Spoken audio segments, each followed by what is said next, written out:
네, 안녕하십니까. 오늘 10시부터 11시까지 중대재해처벌법 시행에 따른 각 기업이 핵심적으로 준비되어야 할 사항을 강의할 파트너 경영 컨설팅의 박병배입니다. 비록 짧은 시간이지만 좋은 유익한 시간이 되길 바라겠습니다.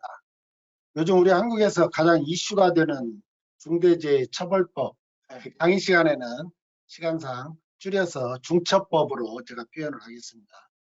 중처법에 대해서 각종 문서화된 자료들이나 또는 유튜브 방송 또는 교육 이런 걸 통해서 많이 우리가 접해봤는데 기업이 과연 어떤 걸 해야 되는지 그 핵심에 대해서 이 시간에는 좀 정리하는 그런 시간을 갖도록 하겠습니다. 시간이 짧기 때문에 1시간이기 때문에 혹시 궁금하거나 조금 설명이 부족한 부분은 채팅란에 의견을 주시면 종료 전에 답을 해드리겠습니다. 또 하나 공지해 드릴 말씀은 이게 P12에서 주관을 하는 교육이라 아마 그 현지 시간으로 그 URL 가입하는 그 시간을 공지가 된 것 같습니다. 그래서 새벽 2시에서 3시 이렇게 공지가 되는 바람에 혼란이 좀 있었던 점 양해를 구하고요. 본 강의는 전부 다 녹화가 돼서 P12 사이트에 들어가면 다시 보기를 할 수 있기 때문에 참조하시기 바랍니다. 그러면 강의를 시작하겠습니다. 중대재해처벌법은 전장에서도 말씀드렸지만 많은 소개가 있었기 때문에 이 시간에는 개요는 간단히 하고 우리가 준비돼야 될 사항을 2번부터 5번 그 항목에서 자세히 설명을 드리도록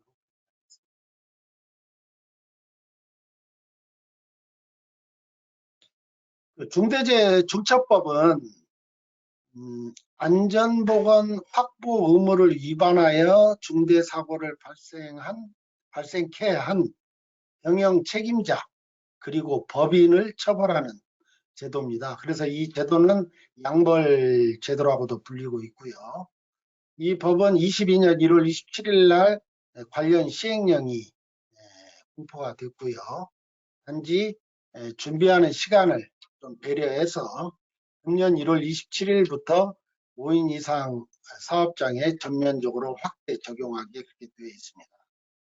법률 내용을 보면 중대재해 발생 시 안전보건 의무를 위반한 경영 책임자 등을 형사처벌하는 것이 주 법의 내용으로 되어 있습니다. 중대재해라고 하는 것은 기존의 산업재해, 중대산업재해 이렇게 불리던 산업안전보건법에서 불리던 내용에다가 중대시민재해를 추가를 했고요. 그 다음에 산업안전보건법에서는 안전보건 확보 의무가 아니고 조치 의무입니다. 조치 의무인데 중대재해처벌법에서는 사전에 예방하는 차원에서 환경을 확보하는 의무로 우리가 크게 구별된다 이렇게 생각을 하시면 되겠습니다. 중대재해처벌의 내용을 보면 산업재해와 시민재해로 이게 크게 구별이 되는데 공이 산업재해나 시민재해 공통적으로 사망자가 1명 이상 발생을 했을 때 처벌하겠다. 그 다음에 산업재해는 동일한 사고로 6개월 이상 치료가 필요한 그 부상자가 2명 이상 발생, 그리고 또 직업병, 그 사업장에 관련되는 유해 요인으로 질병 발생자가 1년 이내에 3명 이상 발생했을 때 그것을 산업재해라고 규정하고 있습니다. 시민재해는 역시 사망자 1명인데 동일한 사고로 2개월입니다. 산업재해는 6개월이고요. 시민재해는 2개월 이상 치료가 필요한 부상자가 10명 이상 발생했을 때 시민재해로 보고요. 그 다음에 3개월 이상 치료가 필요한 질병자가 10명 이상 발생했을 때 시민재해로 우리는 규정하고 있습니다. 처벌 내용을 보면 경영책임자, 최고 경영책임자는 1년 이상 징역 또는 10억 원 이하의 벌금을 부과하게 되어 있고요. 법인 또는 기관은 50억 원 이하의 벌금을 부과하게 되어 있습니다. 경영책임자 등은 1년 이상 징역 또는 10년 이하의 벌금인데 그 질병 또는 이게 사망이 아닌 부상 또는 직업병이 발생했을 때는 7년 이하의 징역 또는 1억 원 이하의 벌금 또는 법인은 10억 원 이하의 벌금을 부과하게 되어 있습니다. 전장에서 말씀드렸지만 산업안전보건법은 안전보건 조치 의무를 얼마나 제대로 했느냐를 중점적으로 다루고 있습니다. 여기에다가 중대산업재해, 중대시민재해를 포함한 이 포괄적인 의미가 중대재해처벌법으로 우리가 생각을 하면 이해를 하면 될 것 같습니다. 안전보건 확보 의무를 지금 누차 강조하고 있는데 이것은 중대재해처벌법 4조와 5조에 규정되어 있습니다. 중대재해산업재해는 누가 시행을 해야 되느냐? 누가? 이게 사업주 또는 경영 책임자 등이 책임지고 시행을 해야 됩니다. 뭐 어디서 해야 되냐? 사업주나 법인 또는 기관이 실질적으로 지배 운영하는 사업장 또는 사업입니다. 근데 여기서 사업과 사업장으로 구분되는데 실질적으로 지배라고 하는 것은 예컨대 어떤 물량을 A라는 회사가 수주를 해서 그걸 B나 C에 하도급을 주게 됩니다.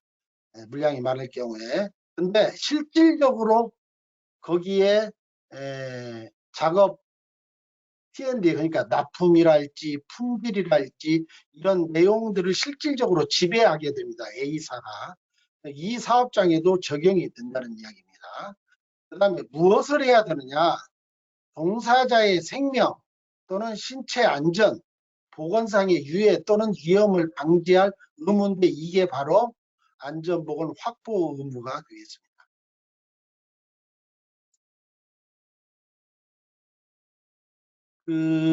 고용노동부하고 경찰하고 검찰의 보는 시각에서의 중대재해처벌법 개요를 한번 들여다보면요. 고용노동부는 산안법 위반, 이게 안전보건관리 책임자랄지 법인에 대해서 위반, 그 다음에 중대재해처벌법에 대해서 산업재해를 중점적으로 다루고 있습니다. 근데 경찰은 이 산업안전법 위반이라기보다는 업무상 과실치사, 치사상 이런 내용을 경찰은 들여다보게 되어 있습니다. 근데 누구를 대상으로 하느냐? 안전보건관리 책임자를 대상으로 업무상 과실치사상을 보게 되어 있고요. 그 다음에 중대재해처벌법 위반은 산업재해라기보다는 시민재해에 집중적으로 보게 됩니다. 시민재해는 전장에서 말씀을 드렸습니다. 그 다음에 검찰은 산업재해 또는 시민재해에 대해서 경찰로부터 또는 노동부로부터 송치된 사건에 대해서 위반 내용을 보고 그것을 기소하고 직접 수사를 할 수 있는 그러한 기능으로 크게 세 가지로 볼 수 있습니다. 지금 이 밑에 보이는 것은 중대재해처벌법을 가지고 적용시킨 어떤 사고를 몇 가지 그 예를 들었는데 대부분 보면 신체를 구속하는 징역형의 경우에 보통 한 1년, 그 다음에 처음 발생한 경우에 집행유예로 하고 벌금에 대해서 또 별도 부과를 하고 때에 따라서 사회봉사도 추가하도록 그렇게 노동부와 경찰과 검찰의 역할이 구분된다고 볼 수 있습니다. 자, 이상으로 그 중대재해처벌법의 개요에 대해서 간단히 설명을 드렸고요. 이제 본격적으로 안전보건 확보 의무, 과연 이게 무엇인지 이 점에 대해서 들여다보도록 하겠습니다. 자, 여기에서 조치 의무와 확보 의무로 우리가 구별이 됩니다. 전장에서 말씀드렸지만 산업안전보건법은 조치 의무를 강조하고 있습니다. 조치 의무. 그러니까 의무 주체는 조치를 해야 될 의무 주체는 사업주입니다. 이게 사업주라고 하는 건 근로자를 사용해서 사업을 하는 자 또는 법인 자체를 사업주로 우리가 보기도 합니다. 그 다음에 여기서 조치 의무의 행위자, 조치 의무를 실행을 하는 사람은 안전보건 관리 책임자, 그래서 대표라기보다는 공장장이나 현장 책임자들을 그 대상으로 하고 있습니다. 그 다음에 이거 역시 산업안전보건법도 사업주와 실질적인 행위자인 안전보건 관리 책임자를 대상으로 하고 있습니다. 그래서 조치 의무는 산업재해 예방활동, 건강장애 예방활동 이런 것을 위해서 예방을 위해서 뭘 조치했느냐 하는 내용이 즉 조치 의무를 강조하고 있습니다. 그래서 조치 의무라는 것은 예를 들어서 뭐 추락 위험이 있는 장소에 어떤 핸들이나 난간 또는 독단 같은 걸 설치할 때 안전망 설치, 그다음에 작업자가 사상을 방지하기 위해서 안전 장구류를 착용케 하는 이런 것들이 조치 의무에 해당이 되겠습니다. 이것과 별도로 중대재해처벌법은 안전보건 확보 의무를 강조하고 있습니다. 이것은 의무 주체가 사업주라고 하는데 사업주는 때에 따라서 실질적인 회사의 오너와 별도로 대표이사를 법인 같은 경우에 별도 이사회를 통해서 사업주를 우리가 선정을 할 수 있습니다. 그러나 중대재해처벌법은 경영 책임자인데 사업을 대표하고 사업을 총괄하는 권한과 책임이 있는 사람, 그래서 통상적으로 사업주는 안전보건 경영 최고 책임자 또는이 아니라 는 대표이사는 오너 이렇게 포괄적으로 확대해서 적용을 하고 있습니다. 그 다음에 규정은 역시 양별 규정인데 산업안전보건법에서는 사업주나 행위자인데 여기서는 사업주 이코르 경영 책임자 이코르 안전보건 경영 최고 책임자 플러스 법인을 처벌을 하도록 되어 있습니다. 그래서 이것은 산업법에서는 예방조치를 이야기를 하는데 여기서는 관리상의 조치입니다. 여기서 관리상의 조치라는 것은 안전보건 확보를 위해서 각종 안전보건과 연결된 관계된 규정이나 절차나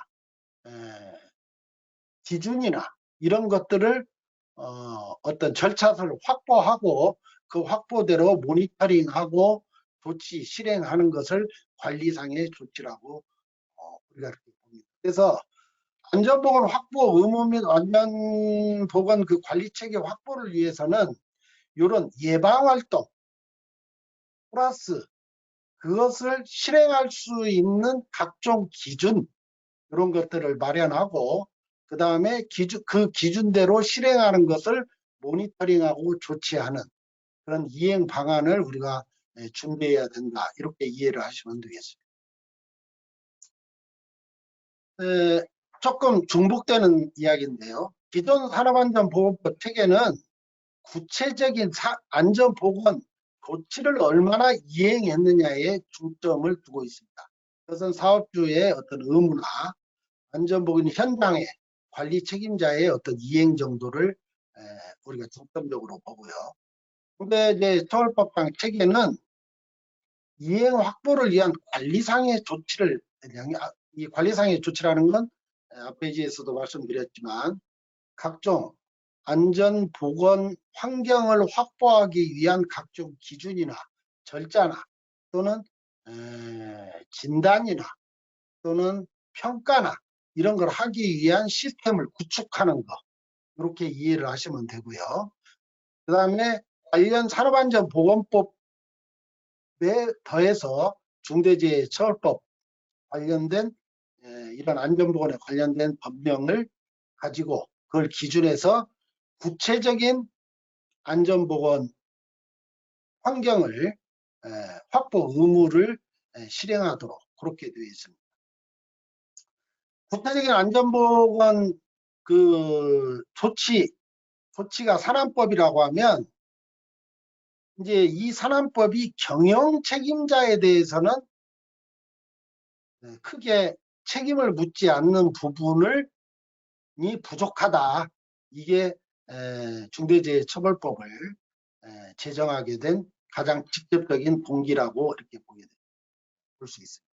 또한 경영 책임자는 안전보건 확보 의무와 관련된 새로운 체계, 기준이나 절차나 실행하는 그 과정을 모니터링하고 결과를 평가하는, 그리고 지속적인 개선을 추진하는 이런 체계를 수립해야 된다 하는 데에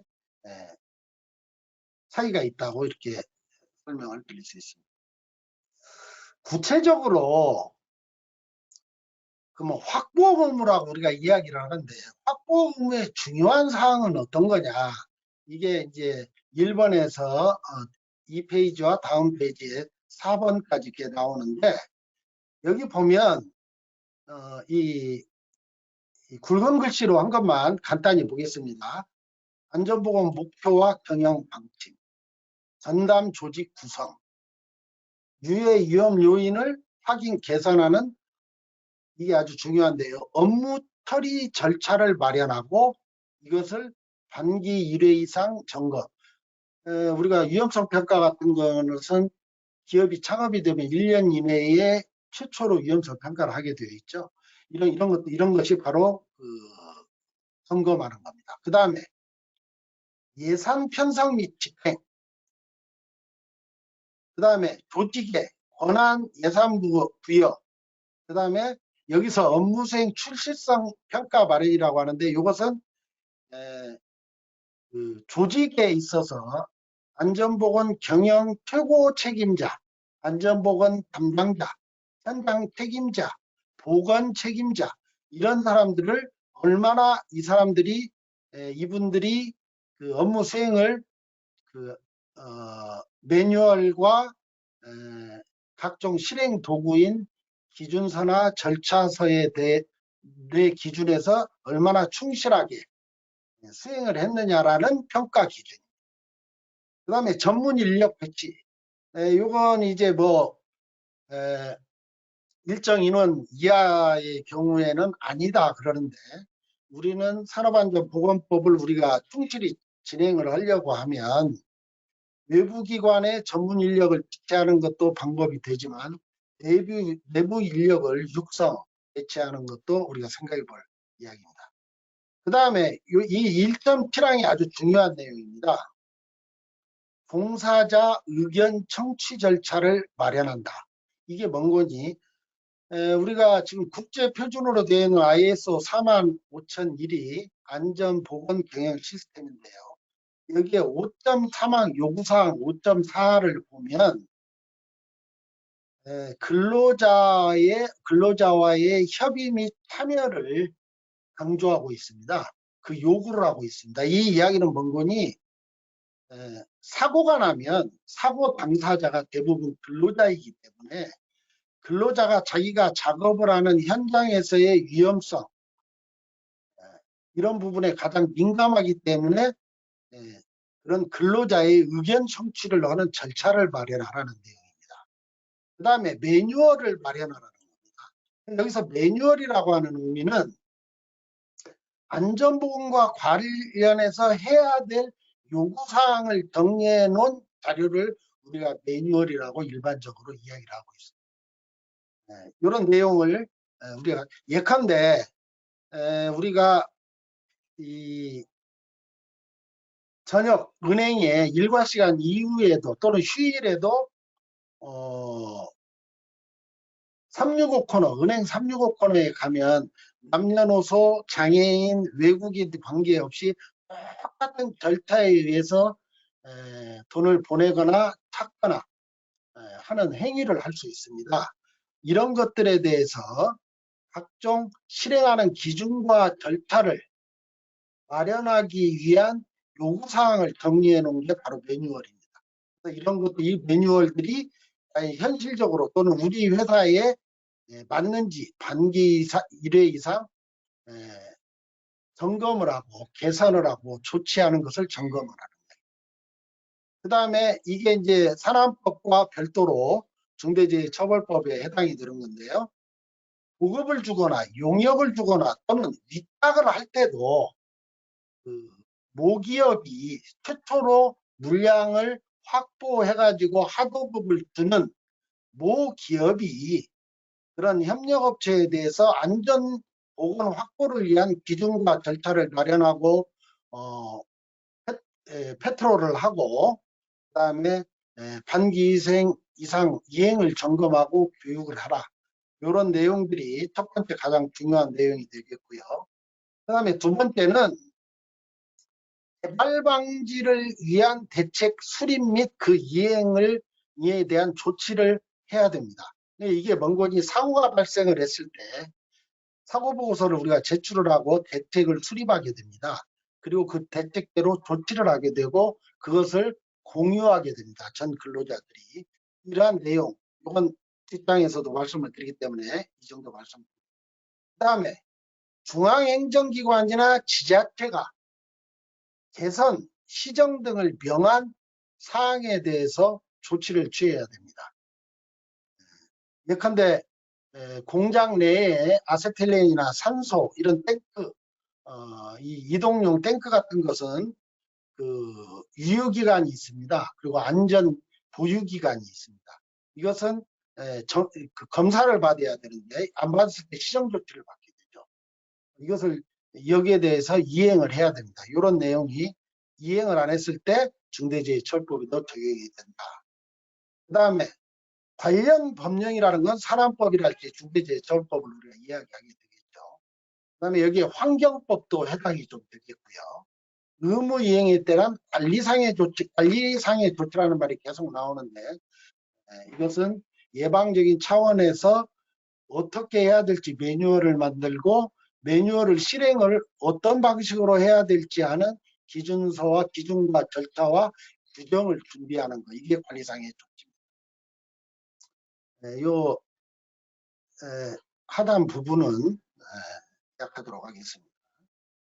우리가 이 부분에서 다시 앞장에서 잠깐 보면 여기 지금 노랗게 하이라이트 시킨 방침을 결정하고 조직을 구성하고 업무 처리 절차를 발표하고 예산을 편성하고 막 이런 일정 국가지에 있는 내용과 재발 방지 대책을 수립하고 개선 시정하고 법령을 관리하고 법령을 얼마나 준수하는지 관리상의 조치를 하고 이런 모든 내용은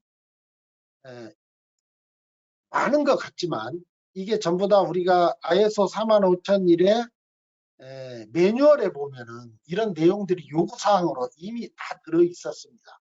국제 표준이기 때문에. 그리고 이런 내용들을 어떻게 실행할지는 그 매뉴얼을 실행을 하는 프로세스라고 우리가 통칭하는데 기준이나 절차, 내부 규정 이런 것들이 규정이 돼서 우리가 ISO 인증을 우리가 받는 이유가 바로 이러한 내용이 아주 표준화되고 공통적으로 적용된 시스템이다 해서 우리가 ISO 45001을 인증을 받는 이유가 거기에 있다고 이렇게 생각이 됩니다.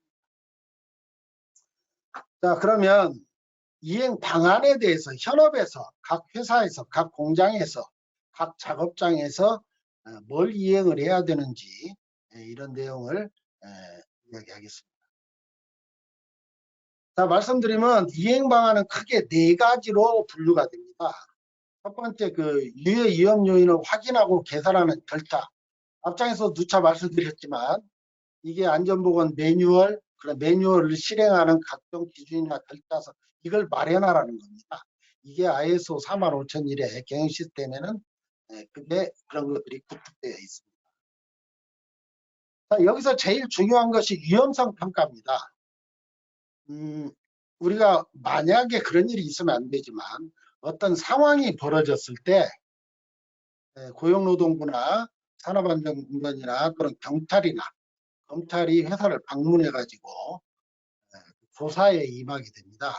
이때 제출하는 이제 우리가 안전보건 확보 의무를 충실히 했습니다. 라고 면책이랄까요? 또는 하여튼 긍정적으로 볼 수 있는 사고는 아무리 준비해도 사고가 나기 때문에 그런 데서 중요한 자료 중에 하나가 위험성 평가입니다. 위험성 평가는 여러 분들께서 잘 아시지만 산업안전보건법 제36조에 사업장에서 유해 위험 요인을 파악을 하고 위험 요인을 파악하고 그 위험 요인이 아주 높은 위험이냐 중간 위험이냐 아주 경미한 위험이나 이런 수준을 결정을 해서 그 수준의 그 내용에 대해서 적절한 조치를 마련하고 실행하는 그 과정, 툴, 도구 이것을 위험성 평가라고 이야기합니다. 그 위험성 평가는 그런 위험성 평가를 수시로 함으로 인해서 사업장 안전과 근로자의 건강을 보호해서 궁극적으로는 재해 예방을 강화하는 중요한 역할을 하는 도구가 되겠습니다. 이 평가 절차는 사전에 이제 평가하기 위한 어떤 규정을 마련을 해야겠죠. 절차서, 기준서, 이런 것을 작성을 하고 필요한 자료를 수집하고 그 다음에 그 작업장이 가지고 있는 유해 위험을 요인을 파악을 하게 됩니다. 그래가지고 그것을 식별하게 됩니다. 그 다음에 위험 요인을 결정을 하게 됩니다. 이 위험 요인이 아주 시급한 건지 아주 높은 건지 그래서 우리가 위험성 평가를 할 때 보면 이 사고가 또는 이러한 위험이 발생할 가능성과 그 다음에 진짜로 발생을 했을 때의 결과의 중대성을 평가하게 됩니다. 그런 것을 판단을 하게 됩니다. 그래서 그 두 가지를 합해서 점수화해서 점수가 높은 순으로 먼저 조치를 하는 우리가 저스트 인 타임을 하게 됩니다. 그래서 그리고 나서 그 항목에 대해서 적절한 위험성을 낮출 수 있는 감소 대책을 수립을 하고 실행을 하게 됩니다. 그 후에 최초로 위험성 평가를 한 그 점수와 개선 대책을 수립한 후에 다시 위험성 평가를 한 점수와의 그 차이를 봐가지고 아직까지도 그 위험성이 높은 것으로 계속 확인되고 있다. 그러면 재차 재대책을 수립을 하게 되고 현저하게 위험성이 낮아졌다고 보면 그것을 근로자들에게 평가 결과를 알리고 산업안전보건회의랄지 작업전 TBM이랄지 이런 작업전의 안전 점검 회의 등을 통해서 공유를 하고 또 하나 중요한 것은 이런 평가된 내용과 개선 대책을 수립한 내용은 기록한 내용을 보존을 하게 되어 있습니다. 이 보존은 정보를 3년간 보존하도록 되어 있습니다. 그래서 우리가 이러한 내용이 위험성 평가에 화면에는 안 나가 있지만 제가 좀 이해를 돕기 위해서 했고요. 이 화면을 그대로 보면 기존에는 발생 가능성과 중대성을 조합을 해서 하이 리스크, 하이 위험성을 가지고 판단을 했는데 지금 최근에 변경된 것은 이 가능성 중대성도 하지만 가능성 중대성으로 점수화하는 것보다 어느 작업 공정, 어느 작업장, 우리가 포엠이라고 하죠. 작업하는 인원, 작업하는 기계 장비, 작업하는 재료, 작업하는 방법, 이 네 가지를 체크하는 체크리스트를 활용하기도 합니다. 그 다음에 하이, 미들, 로우 이렇게 저중고로 판단은 위험의 수준을 3단계로 파악을 하는 판단법을 여러 가지 기존에 개발된 방법으로도 하고, 이러한 다양한 방법으로 위험성 평가를 할 수 있도록 확대됐습니다. 그 다음에 평가 시기는 전장에서 말씀드렸지만 기업이 창업을 하면 의무적으로 최초 창업일로부터 1년 이내에 평가를 하도록 규정되어 있습니다. 이 시기는, 그러나 지금 이 산안법과 최근에 중대재해처벌법은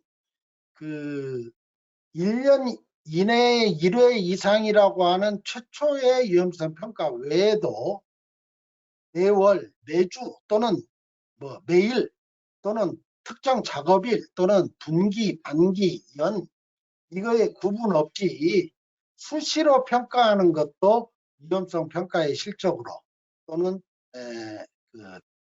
보존하고 실시한 결과물로 인정을 해주고 있습니다.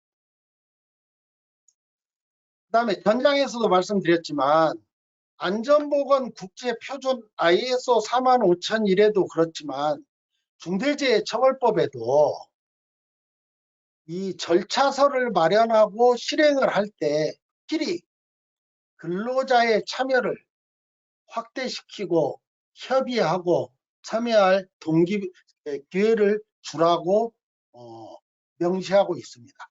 기존에는 그냥 유해 요인 파악, 그 작업자의 우리가 잠재적 사고라고 우리가 이야기를 아타 사고 있죠.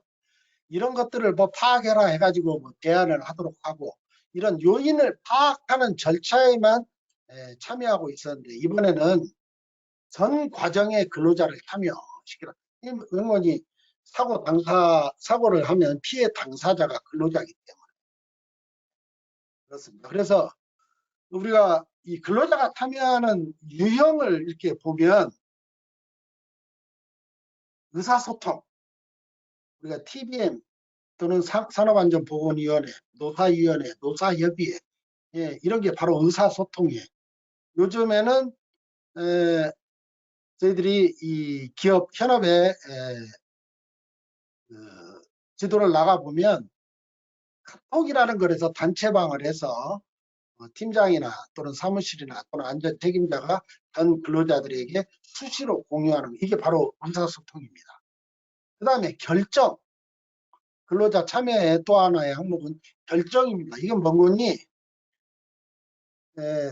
특히 이 안전장구류 구매 이런 걸 할 때 실질적으로 현장에서 사상을 최대한 줄일 수 있는 안전화나 안전모나 안전복이나 이런 것들을 결정을 할 때 품평회나 이런 걸 통해서 근로자들의 협의와 참여할 수 있는 기회를 부여를 하라는 겁니다.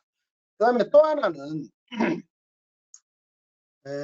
산업안전공단이랄지 또는 고용노동부랄지 또는 요즘 예전에 K-OSAS 18,000이 최근에는 ISO 45000 이런 내외부의 각종 평가, 측정, 점검 이럴 때도 근로자들이 많이 좀 참여를 하도록 보장을 하라는 겁니다. 그리고 근로자들의 공유하는 것은 특히 위험성 평가는 기존에는 위험성 있는 것만 이러이러한 걸 조심하세요 이렇게 알렸지만 평가 결과 전반에 대해서 알리고 이런 내용을 공유하라는 겁니다. 그래서 이러한 내용들은 우리가 최근에 안전보건 경영 시스템에도 명시가 되어 있고 중대재해처벌법에서도 강조를 하고 있습니다. 이 내용은 간단히 넘어가겠습니다만은 시행령에 보면 안전보건 책임자의 업무수행 평가 기준을 미흡하냐, 보통 일반적이냐, 또는 아주 양호하게 잘하고 있냐. 이것을 이렇게 관리 책임자, 감독자, 총괄 책임자 이렇게 구분해서 평가하도록 체크시트가 마련되어 있습니다.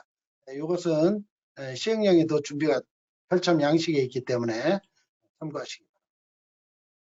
그 다음에 실질적으로 우리가 하는 우리가 일반적으로 산업 현장에서 직영이라고 표시를 합니다. 근데 그거 말고 우리가 보급이나 용역이나 위탁업체, 하도 협력업체를 이야기하는 거죠. 이 업체에 대해서도 우리가 확보 의무사항에 뭐가 있는 건지 관리를 할 책임이 있습니다. 책임을 잘못했을 때는 또 처벌을 받게 되어 있죠. 그래서 안전보건 관리 체계를 구축을 하도록 되어 있습니다. 그래서 이것을 평가를 하도록 되어 있습니다. 그래서 경영 방침 또는 인력의 적절한 배치 또는 시설 장비들의 적정한 지원 또는 이런 것을 배정하는 거, 예산이나 이런 것들은 뭐니 책임자가 할 일이기 때문에 우리가 여기서는 리더십이라고 했고요. 또 한 번 강조되지만 근로자 참여, 의견 수렴을 절차하는 수립을 마련하고 그 수립된 절차서대로 기준서대로 이행하는 것을 제대로 하는지, 그 다음에 위험요인 파악, 그 다음에 비상조치 계획이 있습니다. 여기에서 제가 좀 시간이 짧아서 약간 조금 빨리 일을 하는데 이해해 주시기 바랍니다. 비상조치 계획의 적정, 이건 우리가 비상과 사고를 우리가 구분할 필요가 있습니다. 사고는 협의 아주 좁은 의미에서 사고 계획입니다. 사고 예방 계획입니다. 즉 예를 들어서 용접을 할 때 사고가 날 수 있는 거, 어느 작업장 안에 어느 공정이나 어느 사람이나 어느 사용하는 안전장구나 이런 것들을 어떻게 사용을 할 건지, 어떻게 어떤 기준으로 어떤 절차로 할 건지, 이것을 우리가 사고계획이라고 이야기하고요. 비상조치계획이라는 것은 아주 넓은 의미입니다. 예를 들어서 지금 가장 많이 하는 화재, 붕괴, 지진, 최근에는 우리나라도 뭐 지진 위험지역이라고 하는데 지진, 그다음에 얼마 전에 전 세계를 강타했던 전염성 질병, 코로나19 같은 거, 이런 것들에 대해서 광범위하게 비상조치계획을 수립을 하는 것을 요구하고 있습니다. 근데 이 비상조치계획과 사고계획과의 차이는 가장 큰 게 뭔지 두 가지입니다. 하나는 우리가 TV의 연속극이나 영화를 볼 때 배우들이 아주 우리들을 눈물 짓게도 하고 화나게도 하죠. 그럼 뭔지 작가가 써준 시나리오를 충분히 이해를 하는 겁니다. 즉 비상조치 계획은 예를 들어 화재면 화재가 났을 때 어떤 절차와 어떤 기준으로 진행해야 되는지 시나리오를 작성하게 되어 있습니다. 그 다음에 품평회를 하고 있습니다. 꼭 끝나고 나서는 이 결과에 대해서 품평회를 하도록 이렇게 비상조치 계획을 수립하게 되어 있습니다. 그 다음에 이것은 안전보건 관리 체계, 이것은 직영에 해당되는 거라고 좀 크게 볼 수 있고요. 그 다음에 보급, 위탁, 용역 이런 분들에 대한 안전관리 계획은 아까 전자에도 말했지만 위험요인 파악하고 자원을 배정하고 시설 장비나 인력, 그 다음 비상조치 계획 이런 거 여부를 하는지를 평가하도록 되어 있습니다. 이런 내용이 의무사항으로 우리가 정리할 수 있겠습니다. 그 외에도 안전보건 확보 의무는 예산 집행 이런 걸 해야 됩니다. 이 관리 체계는 예산 집행, 이 예산을 편성하고 집행한다는 것은 편성하고 집행하는, 편성은 뭐 예산관리부나 총무부나 뭐 재무부나 회계 격리부 이런 데서 대부분 편성을 하는데 이 편성된 내용을 가지고 집행을 하는데 어떻게 관리할 건지 관리 체계를 마련하는 그 하나의 예로 위임정결, 모든 회사의 지출은 최고 계획자가 결정권을 가지지만 안전보건에 대해서는 신속하게 해야 될 경우가 종종 있습니다. 그럴 경우에는 위임정결을 통해서 사하위 어떤 관리자가 집행을 할 수 있도록 하는 거, 그 다음에 집행하는 절차, 근거 중빈 확보, 이런 것들이 이 예산을 편성하고 집행을 하는데 해당이 등. 여기에서 또 다시 나오는 얘기가 관리 체계를 마련하고 적정성 및 평가 절차를 마련하라고 되어 있습니다. 그 다음에 계속 강조되고 있는데 종사자의 의견 성취를 하라는 겁니다. 의견을 개진할 기회를 마련하고 창구를 마련하고 그 다음에 그 사람들이 그 근로자들이 개선 방안을 제시했을 때 거기에 대해서 개선 내용을 요구했을 때 개선 방안을 조치하고 이행 상황을 점검한다. 그런 내용들이 우리가 해야 되고 그 다음에 이제 또 강조된 것이요. 작업 중지권이라는 게 명시가 되어 있습니다. 중대산업재해가 발생할 급박한 위험에 있을 경우에 대비해서 작업 중지 또는 근로자 대피, 그 다음에 대응 조치 이런 것들을 해야 되고 그 다음에 발생을 했을 때에는 구호 조치, 그 다음에 추가로 다시는 그러한 발생할 상황이 발생하지 않도록 관련된 매뉴얼과 그런 절차서들을 마련하도록 그리고 비상훈련 등을 통해서 시나리오를 작성해서 하고 교육을 필히 시행하라. 이렇게 이행 방안에 정의될 수 있습니다. 한 8분 남았는데요. 자, 이제까지 강의한 내용을 정리를 해보겠습니다. 우리가 중소기업의 경우에 뭐 인원이 적게는 한두 명, 많게는 뭐 4, 50명, 또는 100명 뭐 이렇게 되는데요. 그 근로자들이 많은 여러 가지 일을 하기 때문에 보건을 실무를 담당하는 직원의 경우 각종 점검하는 기관도 많고 또 만일에 중대재해가 발생을 했을 때는 대응 책임자나 회사가 처벌을 받는 양벌 제도를 적용하고 있기 때문에 모든 레포팅을 해야 되는 자료가 엄청 양이 많습니다. 그러나 안전보건은 레포팅도 당연히 중요합니다만 현장을 가서 보고 평가하고 점검을 해서 지속적으로 그 사고가 발생하지 않도록 지속적으로 방안을 만들고 실행을 하는데 중점을 둬야 되기 때문에 중점적으로 실행을 해야 될 사항을 6가지로 정리를 해서 보겠습니다. 첫 번째, 위험성 평가를 꼭 실행을 해야 됩니다. 그 다음에 어느 작업을 실행할 때는 작업 계획서, 우리가 일반적으로 통용되는 말이 작업 지시서인데 작업 지시서 안에는 또 작업 표준서인데 그 안에는 어떤 자재를 어떤 절차에 의해서 작업을 하고 어떤 기준, 품질의 기준, 안전의 기준 이런 것들을 이행을 하라. 이런 내용들. 그 다음에 작업을 할 때는 필히 작업을 지휘하는 사람을 관리자가 배치를 하고 그 다음에 유도자, 크레인이 움직인달지 트럭이 움직이랄지 작업 운송구 이런 것들을 할 때 지게차 이럴 때 유도자를 배치하는 기준을 마련을 하고 실행을 하라는 겁니다. 그 다음에 안전보건 교육입니다. 교육은 뭐 법정교육도 있고요. 그 다음에 뭐 보전교육도 있고요. 그 다음에 지금 오늘과 같이 이러한 온라인이나 오프라인으로 교육이 있는데 이런 안전보건 교육을 필히 실행을 하고 교육 일지와 참석자 명부, 그 다음에 교육의 상황을 증빙할 수 있는 사진이나 또는 교육 자료 이런 것들을 보유하도록 되어 있습니다. 그 다음에 개인보호구 지급 및 착용인데요.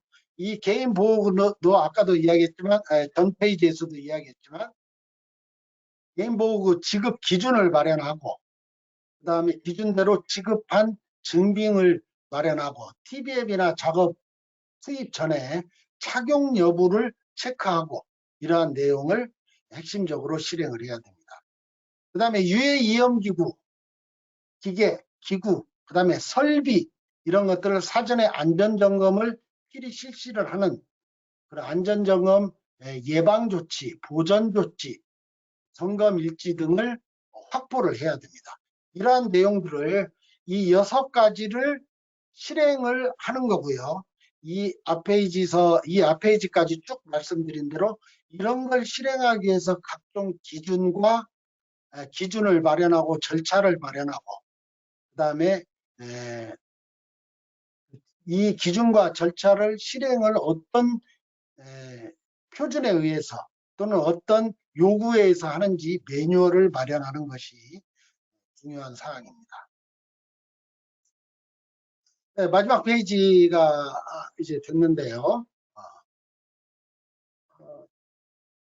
교육 시작할 때 전 페이지에서도 이야기했지만 산업안전보건법은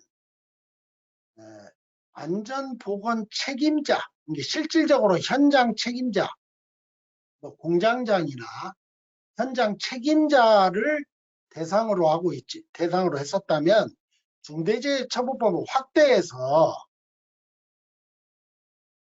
대표자는 경영 책임자는 안전보건관리 최고 책임자입니다. 안전보건 책임자는 그 인지를 해야 됩니다. 그래서 현장 책임자가 있으니까 나는 책임 없어. 대표자님들이 이렇게 생각하는 그런 오류를 범하지 않도록 인지하는 것이 아주 필요합니다. 왜냐? 왜 대표자들이 실질적인 오너가 이걸 인지해야 되느냐? 본인에게 징벌적 어떤 신체적 구속이나 벌금을 부과한다는 걸 알아야 앞에서 말한 대로 실행사항이나 안전보건 확보사항을 준비하는 사람이나 예산이나 이런 것들에 대해서 적극적으로 관여를 하게 됩니다. 그 다음에 작업 단위별로 관리감독자를 지정을 해야 됩니다.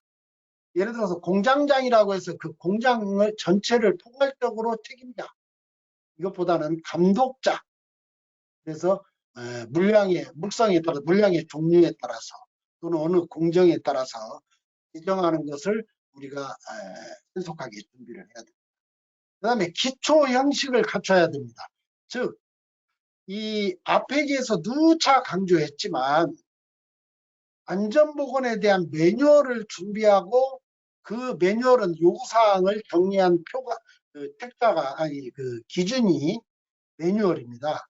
그러면 이 매뉴얼을 무엇을 해야 한다 매뉴얼에 되어 있으면 해야 하는 것을 어떻게 해야 되는지 그래서 기준이나 절차나 표준을 만들어야 되죠. 규정을 만들어야 되죠. 이런 것들을 다 확보를 하는 거, 이게 바로 안전보건 확보 의무에 해당되는 사항이라고 볼 수 있습니다.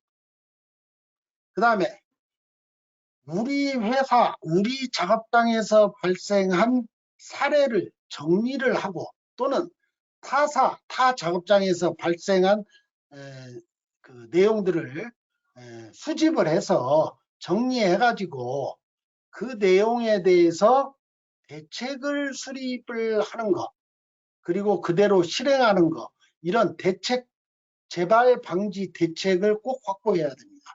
우리가 어떤 사고가 발생할 때도 노동부에 사고 보고서, 그 다음에 보고서를 보면 언제 어디서 누가 무엇을 어떻게 이 OW1H에 의해서 작성을 하게 되는데 거기에서 어떻게가 뭔가 개선 대책이죠.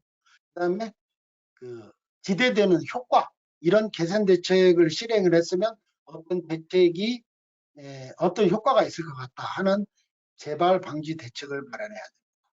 그 다음에 마지막으로 비상 상황에 대비한 매뉴얼과 각종 실행하는 도구, 절차서나 기준서 이런 것들을 필히 마련해야 됩니다.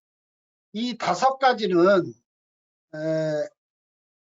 우리가 인터넷이랄지 각종 유튜브 자료 또는 고용노동부, 산업안전공단 이런 데에 가서 보면 이런 내용을 준비를 하라라는 것이 많이 강조하고 있습니다.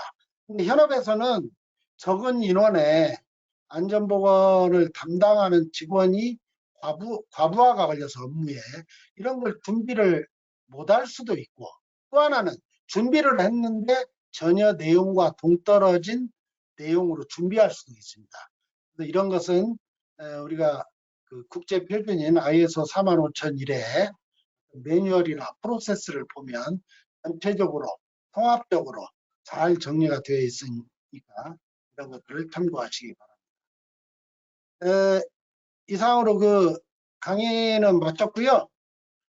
저희 강의한 저는 이제 주식회사 파트너 경영 컨설팅의 그 대표 컨설턴트를 맡고 있는 박병대입니다. 그래서 혹시 강의가 끝났더라도 웨비나는 시간이 한정되어 있기 때문에 끝나는데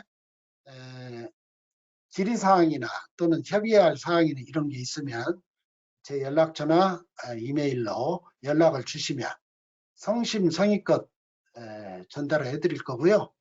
그 다음에 오늘 우리 한국 현지 시간으로 10시부터 11시까지 강의인데 서두에도 말씀드렸지만 조금 그 전달상의 오류가 좀 있는 것 같은데요. 현지 유럽에 있는 현지 시간으로 아마 전달이 된 것 같아가지고 저도 좀 아쉬운데 참여자가 그렇게 많이 들어오지 않은 것 같아서 좀 참여한데 이 내용은 P212의 그 사이트에 들어가면 오늘 강의한 내용은 동영상으로도 반복 그 교육을 또 시청을 하실 수 있다는 점을 알려드립니다. 혹시 그 P22 주최자님 그 채팅창에 혹시 질문 들어와 있으면 네, 잘 들리시나요? 네, 예, 잘 들립니다. 네, 안녕하세요. P20의 텔레스 김이라고 합니다. 우선은 오늘 웨비나 강연을 진행을 해주신 박병배 대표님께 감사의 말씀을 드리고요. 네. 참석자분들께서 추가적으로 궁금한 부분에 대한 질문 주셨는데요. 저희 시간 관계상 그중에 몇 개만 골라서 대표님께 질문을 드리도록 하겠습니다. 네. 첫 번째 질문입니다. ISO 45001 준수는 기존 직업안전보건 규정과 어떻게 조화를 이루는지에 대한 질문 주셨습니다. 예, 좋은 질문 감사하고요. 기존 그 안전보건과 관련된 직업적인 내용과 ISO 45001에는 크게 다른 부분과 동일한 부분 두 가지를 말씀드릴 수 있습니다. ISO 45001을 인증을 받은 회사에서 흔히 하는 말이 우리 회사는 ISO 45001을 받았다, 인증받았다. 근데 그건 잘못된 표시입니다. ISO 45001은 어느 회사나 회사에서 생산하는 물건이나 어느 공장을 인증하는 제도는 아닙니다. 어느 회사가